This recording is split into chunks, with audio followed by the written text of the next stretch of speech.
Good morning and welcome back. I've got a special one today because about 4 days ago I was contacted by a gentleman who lives 20 minutes in that direction, and he said that he has an incredibly rare motorcycle, in Europe at least. This is a bike that was to take the first tentative steps into the retro market, and it's a bike that today looks like it would fit in perfectly to any manufacturer's lineup, both from a stats point of view and also a looks point of view.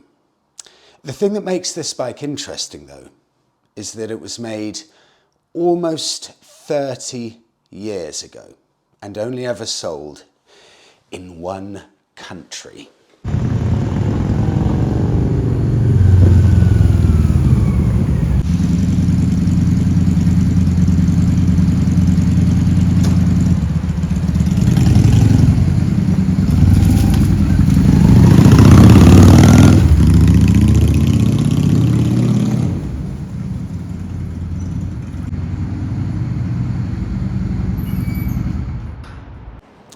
Jake, thank you for offering to bring your bike on.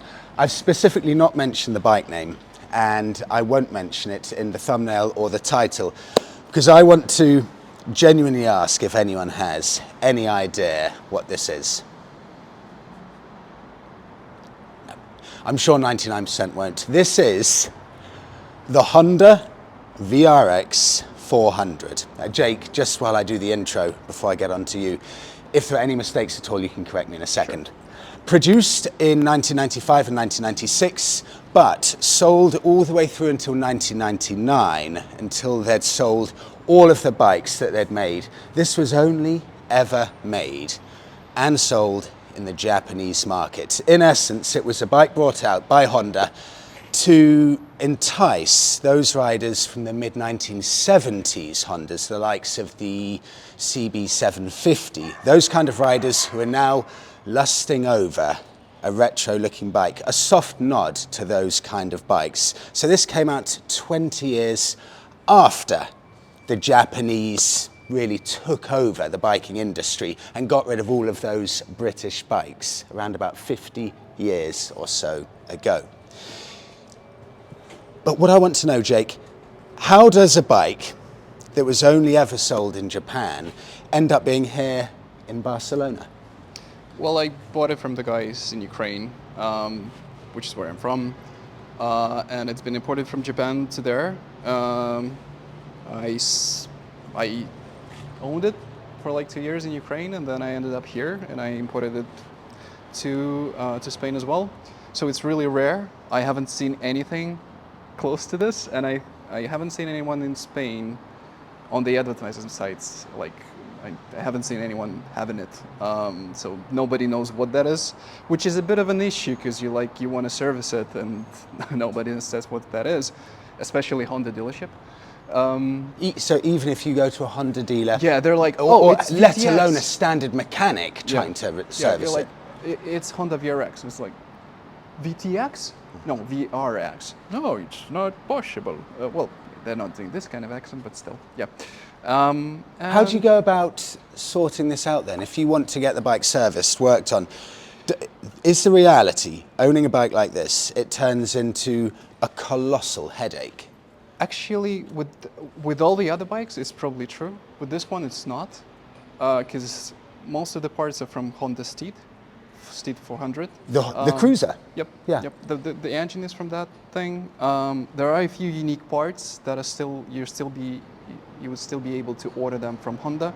They would cost you a penny, but like it's reliable enough not to give you a headache.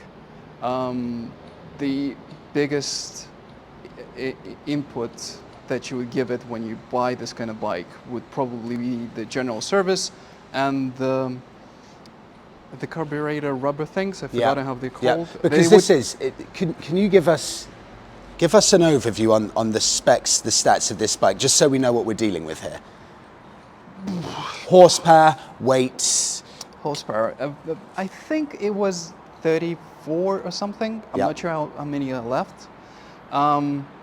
The tank is, I guess, 11 liters. the weight, it's decently hefty. I guess around 200 kilos. I've found that out as well. I just had a ride, just down here and back up there. 400cc bike, it's about 205 kilos wet weight. Yep.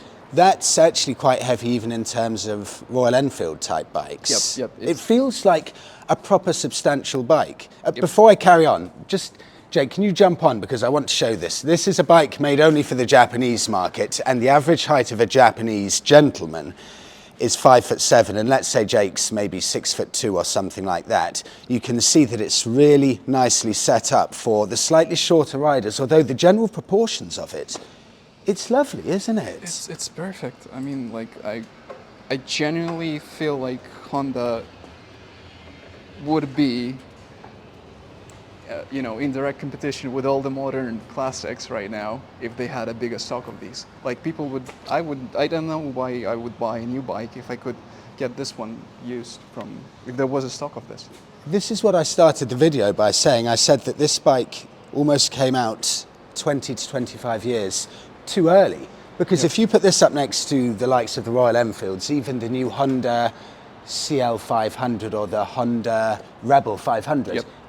It's not far off specs-wise. Yep. And it looks better. I agree, it looks fantastic. What's it like to live with a near 30-year-old bike on a daily basis? It's nice because it's one of those bikes that don't give you headaches. If you don't have any major problems with the engine, this is really nothing to go wrong about it. It's just that reasonable, reliable Japanese bike that everyone is bragging about. It's really that well made. It's really that well made. And I mean, the story of this bike, it started its life in Japan, headed over to the Ukraine, Correct. where you bought it, and then you brought it over to Barcelona. Did you ride it over to Barcelona? No, I kind of shipped it.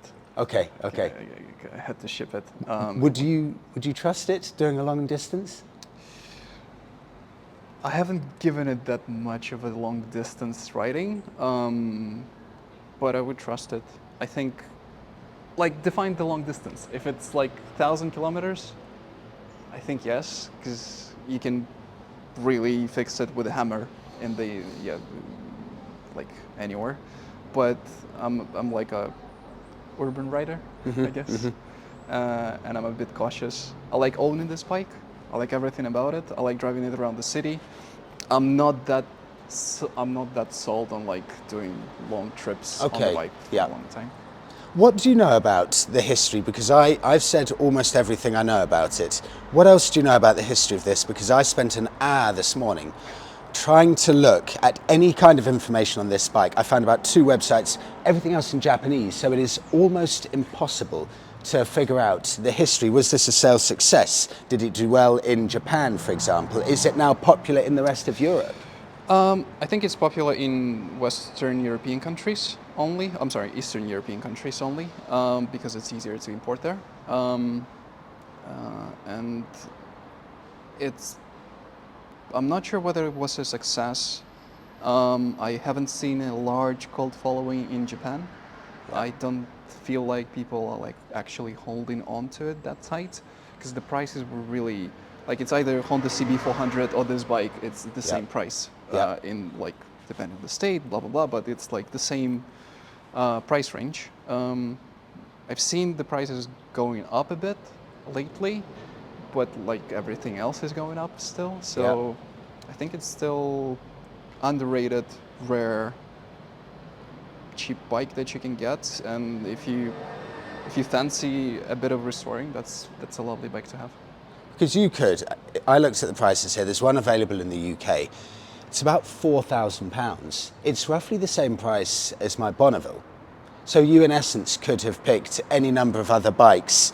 Why did you pick this? Why would you specifically focus on this bike? Because it's the kind of bike you have to know exists to want to buy it. Yeah. It's my first bike and it's my only bike. So I guess when you're starting to look for a bike, you're chasing your childhood dream. And there are 2 things that I look for in a bike. It has to look good, and it has to have at least the prospect of sounding nice like in Yeah. the Terminator 2 Yeah. movie, right? Yeah. And so that kind of limited me to a few options that I could find on the Ukrainian market. I just spent like a couple of years just searching through all the lists and all the options that I could find. And the VRX was always there, but it kind of looked not too cruisy, not that Harley-like. But then once I saw it in the city, I was like, that looks so much better in life than on any of the photos, and I instantly got hooked, and I started to like saving money and trying to find places where I could buy it. And just one day I found a good dealership. I sent them a message. They said that they had one in stock. It's not being photographed, and I just thought that I'm gonna give it a trip, gonna give it a go. I went to see the bike, and they rolled it out, and it was in very nice. And you were sold immediately? Yeah, I was sold immediately. I had zero understanding about bikes at that point. I didn't know how to ride a bike at that point. And they rolled it out, and I was like, okay, I'm buying it. I'm gonna get it. That's exactly how I felt when I first saw you pull up. It's a stunningly well-proportioned bike. Yes. It really is. And if we go through it now, spoked wheels, carburetted engine, Correct. beautiful twin shocks on the back, single headlamp, just as I said before, proportions perfect. But this is the key. It's got a V-twin engine. Yes. Same engine that they put in the 400 Transalp, same engine that they've put in cruisers. So extremely dependable, rugged, but V-twin character you get. You know, if you're looking at this as a retro bike, a retro point of view, this ticks every single box that you would look for in a brand new 2023 modern retro. Yet it's got the old school charm with the carburettors as well. Yes. And just seeing that V-twin engine, it's stunning. It is. I'm a huge, huge fan of it. What's the reality like, just before I start it up and hear the sound, living with the carburetor side of things? Well, if you service it once a year, which I used to do until Yeah. I moved here, it's fine. It gives you a headache a bit, in the sense that it won't run as smooth after a winter pause as Yeah. it used to. Yeah. But like you can always start it and get to a service and get it handled. And also, if you're like not too purist and not too perfectionist kind of guy, Yeah. you don't really bother. You don't really notice. This one right now. I have to have a disclaimer. It hasn't been serviced for quite a while, for like 2 to 3 years. At the same time, it hasn't been running for that long. It probably has done like 300 kilometers max over the last 2 years or Yep. something. Yeah. It's been tuned to work with 92 fuel, which I Oh, was that's still interesting. yeah, it's supposed to be running on the 92 or 93. Okay. Okay. Which I could find in Ukraine. I cannot find it here. So it's. Does that turn into a headache? No, it's been tuned to work with 92. I just put 95 in it, and it sounds like that. Yeah. So fine. I mean, excellent. Well, Yeah. it can run smoother, Yeah. but Yeah. if you haven't noticed and you have more experience than I do, then Yeah. it is kind of fine. Yeah, and I have to touch on the overall quality of it, because little known fact, depending on the circles you're in Japan, they don't salt the roads. So if you buy a bike from Japan, you're going to have very, very few rust issues. And being a, well, very close to 30-year-old bike, there's almost no rust on it. The condition is stunningly nice, really beautiful. So you get that good build quality, coupled with the fact that, you know, even if you look under the frame, it's in such good condition. Jake, what I'll do, I will make sure I'm focusing in on it, and I'll get you to fire up the bike just to hear the sound of the bike. Because before I get you to do that, what's standard on this bike and what's been modified? Just so the viewers can understand what a standard one of these looks like compared to the slight modifications you've done. Everything is stock, aside for 2 or 3 things. One, it's the exhaust. The original exhaust is the same shape. It's the same tooth thing that comes out like that. It's almost the same length. It's like maybe half an inch longer or something. It's a bit quieter, but that's the point. The other thing that is not stock are the Harley mirrors, and the handlebar is is from a Harley as well, from a Sportster. It's the same shape, it's just roughly 1 centimeter taller, because otherwise you end up riding like that, which is not cool. You did the mirrors as well. That's really interesting. So mirrors, handlebars from a Harley, just to give that slightly nicer cruiser stance. Yeah, not even the cruiser. It's really classic stunts, I think. And I haven't tried to modify it. It's just that the Japanese classic stunts would make my shoulders do like that, and it's not comfortable for a longer time. I have to say that the stance of it is the most beautiful ergonomic position for me for just cruising. Okay, Jake, fire it up. I'll make sure it's focused in on the bike.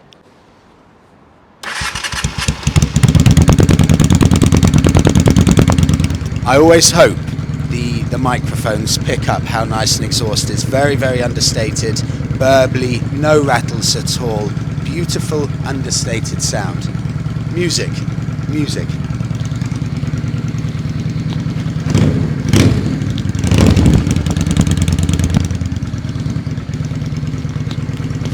Thanks, Jake. The thing I like about the sound is like, it is a direct pipe, but with this specific bike, it's not that loud. Like, you can be a nice neighbor with it. It still sounds like a direct exhaust, but you can't get away with not disturbing your neighbors that much, unless you're like I agree. It up that much.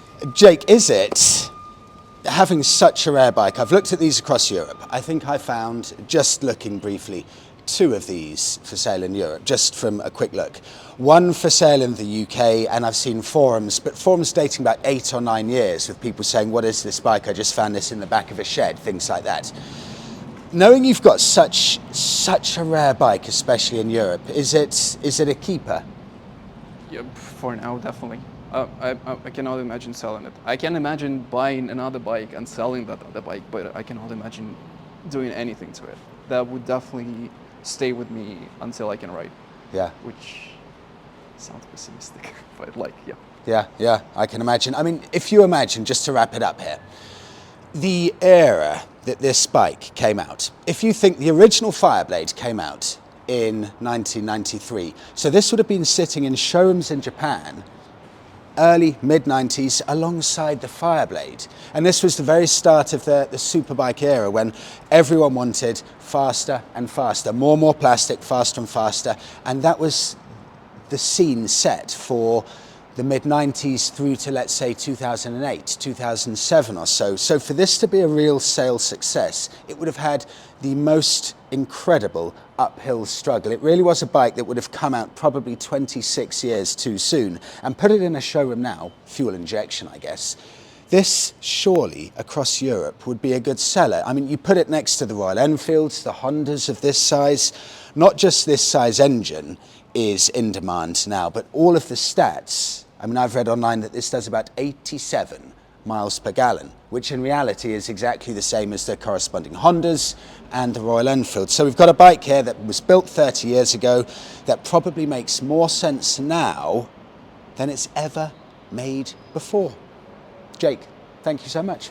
It's been a pleasure. Hugely appreciate it. What a pleasure to be able to see a bike like this, and in a setting here in Barcelona. Should we go for a coffee? Let's go. Thank you, man. Jake, thank you so much. Thank you. Really pleasure. appreciate it.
They drink vermouth in Spain, I think, more than we drink it in the UK.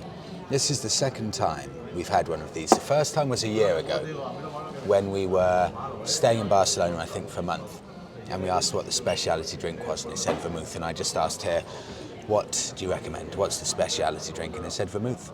I've never once had neat vermouth, or with ice, in England, ever.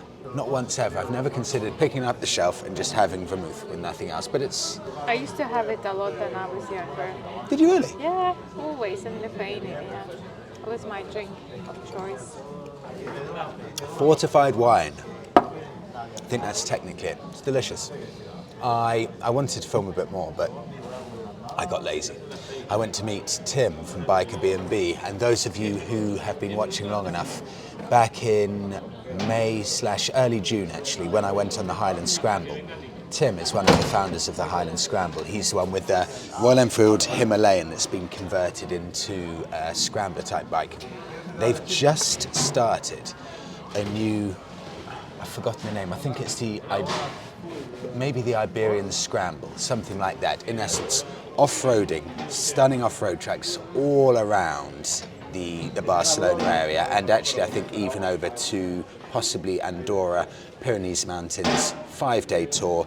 So if they'll have me, I may well be going on that in May coming up. So I may turn it into a bit of a road trip. If I've got the Bonneville, ride down and then do some off-roading, possibly on the new Himalayan. So fingers crossed that all works out. But we'll wrap it up here. It's the last evening in Barcelona. Head back 3 o'clock tomorrow. So thank you so much everyone for coming along, and we'll see you all in the next one back in England.